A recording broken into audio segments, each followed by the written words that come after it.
bit better. What I'm finding with single mothers is when there's no man in the house, the oldest boy gets elevated to man of the house status. When the oldest boy gets elevated to man of the house status, he now becomes his mother equal instead of her subsidiary. When he becomes his mother's equal, she's now dependent on that oldest son for her emotional support. And if she makes him upset, he might withhold some emotional support from his mother. So he's controlling her with his level of attention. It's important that mothers understand that he's your son. Nothing wrong with him being man of the house, but not totally man of the house to such an extent that you feel powerless to chastise him because you have made him your mate. Not sexually, psychosocially.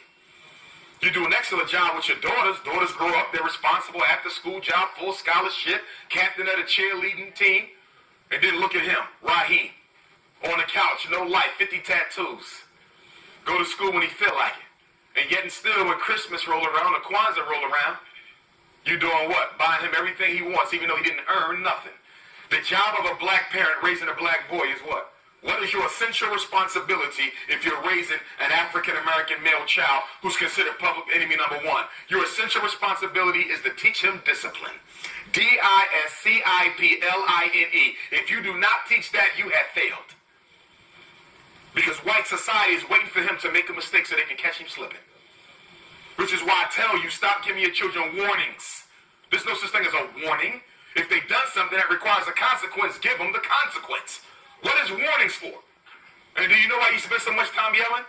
Especially my mothers and grandmothers. Why do y'all spend so much time yelling? Mothers always call me up and say, Dr. Umar's father tell him to do something, he does it one time. But I got to ask you 3 and 4 times. I got to beg and plead. Is it because I'm a woman and his father's a dad? Nope. It's because his father's consistent and you're not. The reason you have to yell is because you're too lazy to get up and do something about what he did. Let me say that again.